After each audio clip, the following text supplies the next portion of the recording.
नमस्कार, मैं हूं अंकुर। आप देख रहे हैं सत्य न्यूज़। एक नजर डालते हैं अब तक की सुर्खियों पर।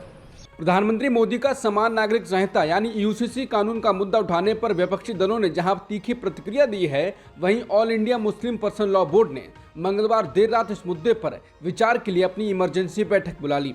मुस्लिम लॉ बोर्ड की बैठक वर्चुअली हुई और करीब 3 घंटे तक चली। उन्होंने पीएम मोदी की टिप्पणियों के साथ साथ यूसीसी के कानूनी पहलुओं पर भी चर्चा की। बोर्ड ने वकीलों और विशेषज्ञों द्वारा उठाए गए बिंदु को ध्यान में रखते हुए इस मामले पर एक मसौदा कानून आयोग को सौंपने का फैसला किया है। बैठक के दौरान इस्लामिक पर्सनल लॉ बॉडी ने यूसीसी के प्रस्तावित कानून का विरोध करने का फैसला किया। वहीं मौलाना खालिद रशीद फरंगी महली ने कहा कि पिछले कई सालों से राजनेता चुनाव से ठीक पहले समान नागरिक संहिता का मुद्दा उठाते रहे हैं। इस बार भी ये मुद्दा 2024 चुनाव से पहले सामने आया है। बता दें, प्रधानमंत्री मोदी ने कल मंगलवार को भोपाल में यूसीसी का मुद्दा उठाते हुए कहा था कि जब देश एक है तो 2 कानून यहाँ कैसे चल सकते हैं। कांग्रेस नेता और पूर्व केंद्रीय वित्त मंत्री पी चिदम्बरम ने प्रधानमंत्री मोदी के यूनिफॉर्म सिविल कोड पर दिए बयान को पूरी तरह गलत बताया है। उन्होंने कहा कि पीएम द्वारा राष्ट्र और परिवार की तुलना करना और उनको एक ही पलड़े में तोलना बेईमानी है। बता दें, समान नागरिक संहिता की वकालत करते हुए पीएम मोदी ने कहा था कि एक ही परिवार में 2 तरह के नियम कैसे चल सकते हैं। इसके बाद चिदम्बरम ने लिखा है, एक परिवार जहां खून के रिश्तों के सूत्र में बंधा होता है, वहीं एक देश संविधान के सूत्र में बंधा होता है, जो कि एक राजनीतिक कानूनी दस्तावेज है। यहाँ तक कि एक परिवार में भी विविधता होती है। वहीं भारत के संविधान ने भी विविधता और बहुलता को मान्यता दी है। उन्होंने कहा कि यूसीसी एक महत्वाकांक्षा है, इसे एजेंडा संचालित बहुसंख्यकवादी सरकार द्वारा लोगों पर थोपा नहीं जा सकता। चिदम्बरम ने आगे कहा, प्रधानमंत्री ये प्रकट कर रहे हैं कि यूसीसी एक सरल अभ्यास है। उन्हें पिछले विधि आयोग की रिपोर्ट पढ़नी चाहिए, जिसमें बताया गया था कि इस समय ये संभव नहीं है। भाजपा की कथनी और करनी के कारण आज देश बटा हुआ है। लोगों पर थोपा गया यूसीसी केवल विभाजन को और बढ़ाएगा। उन्होंने कहा कि यूसीसी के लिए प्रधानमंत्री की मजबूत वकालत का उद्देश्य महंगाई, बेरोजगारी, हेट क्राइम, भेदभाव और राज्यों के अधिकारों को नकारने से जनता का ध्यान भटकाना है। लोगों को सतर्क रहना होगा। सुशासन में विफल होने के बाद भाजपा मतदाताओं का ध्रुवीकरण करने और अगला चुनाव जीतने का प्रयास करने के लिए यूसीसी को हथियार बना रही है।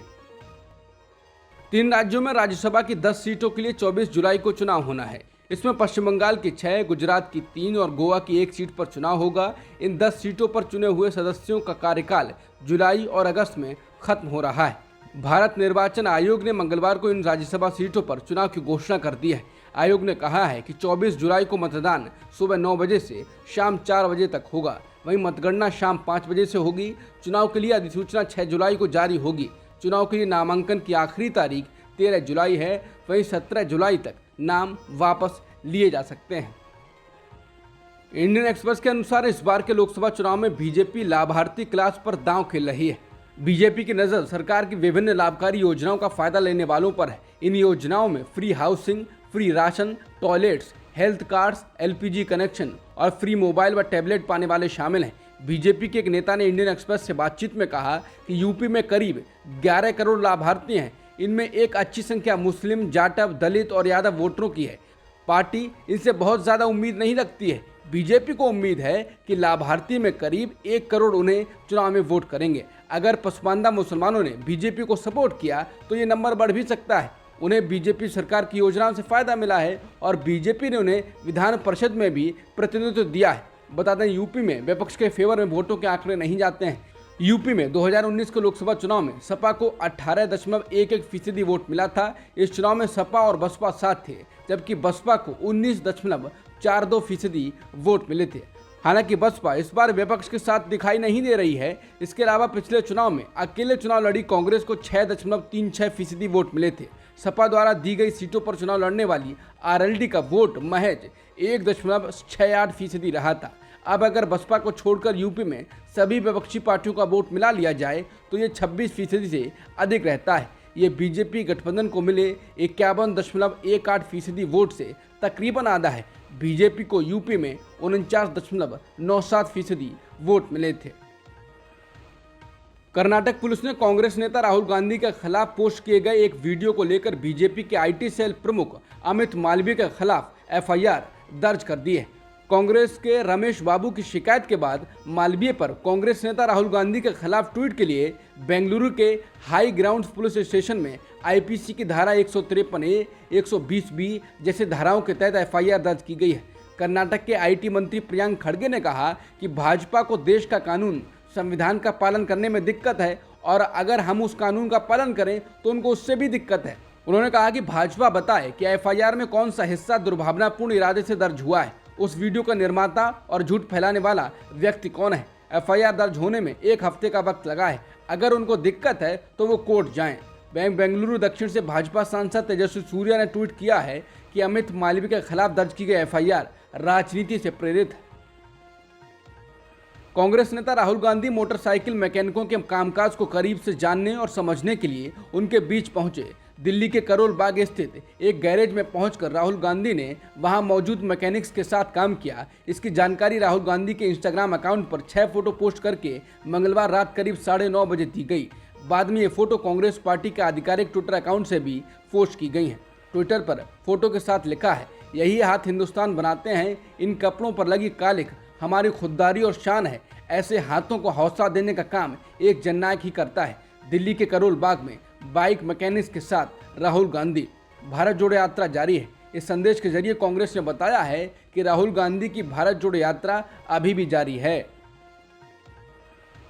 आदिपुरुष फिल्म में दर्शाए गए भगवान श्री राम, हनुमान जैसे पात्रों के चित्रण को लेकर इलाहाबाद हाईकोर्ट ने अब तीखी टिप्पणी की है। इसने फिल्म आदिपुरुष के निर्माताओं की आलोचना की है और कहा है, एक विशेष धर्म की सहिष्णुता के स्तर की परीक्षा क्यों ली जा रही है। अदालत ने कहा, एक ही धर्म की सहिष्णुता की परीक्षा क्यों ली जाती है? क्या जो सौम्य है उसे दबाना चाहिए? ये तो अच्छा है कि ये ऐसे धर्म से संबंधित है जिसके मानने वाले सार्वजनिक व्यवस्था के लिए किसी तरह की समस्या पैदा नहीं करते। हमें शुक्रगुजार होना चाहिए। कोर्ट ने कहा कि हमने समाचारों में देखा कि कुछ लोग सिनेमा हॉल में गए और उन्होंने केवल हॉल बंद करने के लिए दबाव डाला। वो कुछ और भी कर सकते थे। सीबीएफसी को इस मामले में प्रमाण पत्र देते समय कुछ करना चाहिए था। न्यायमूर्ति रंजीत सिंह चौहान और न्यायमूर्ति प्रकाश सिंह की पीठ ने मौखिक रूप से टिप्पणी की और कहा, अगर हम लोग इस पर भी आंख बंद कर लें, क्योंकि ये कहा जाता है ये धर्म के लोग बड़े सहनशील हैं, तो क्या इसका टेस्ट लिया जाएगा? राजस्थान के कोटा में खुदकुशी की अलग अलग घटनाओं में 2 किशोर लड़कों की मौत हो गई है। पिछले 2 महीनों में 9 छात्र इस शहर में जान दे चुके हैं। कुल 14 छात्र इस साल अभी तक जान गंवा चुके हैं। इन घटनाओं से उन छात्रों के मानसिक स्वास्थ्य पर फिर से ध्यान गया है जो इंजीनियरिंग और मेडिकल पाठ्यक्रमों के लिए एंट्रेंस की तैयारी करने के लिए हर साल कोटा में आते हैं। जिन 2 लड़कों ने अब जान दी है उसमें एक उत्तर प्रदेश से था। दोनों 2 महीने पहले कोटा आए थे और MBBS की अखिल भारतीय प्रवेश परीक्षा नीट की तैयारी कर रहे थे। पिछले कुछ दिनों में देश भर के कस्बों और शहरों में टमाटर की खुदरा कीमत 60 रुपए प्रति किलोग्राम को पार कर गई है, जबकि मंगलवार को कुछ स्थानों पर यह 100 रुपए प्रति किलोग्राम से अधिक पर बिक रहा था। बाजार के जानकारों के अनुसार बीते 1 हफ्ते के दौरान ही बाजार में टमाटर की कीमतें दोगुना और कहीं कहीं उससे भी ज्यादा हो गई हैं। वहीं कृषि विशेषज्ञों का कहना है कि देश के अधिकांश हिस्सों में उच्च तापमान, कम उत्पादन और देरी से हुई बारिश की वजह से टमाटर की कीमत में बड़ी तेजी आई है। आपको बता दें कि टमाटर की कीमतों में अचानक उछाल आया है। मई में टमाटर 20 से 25 रुपए किलो मिल रहा था। सब्जियों के दाम में उछाल से महंगाई बढ़ने का खतरा बढ़ गया है। अब तक की सुर्खियों में इतना ही। बाकी खबरों के लिए बने रहिए सत्यहिंदी.com के साथ।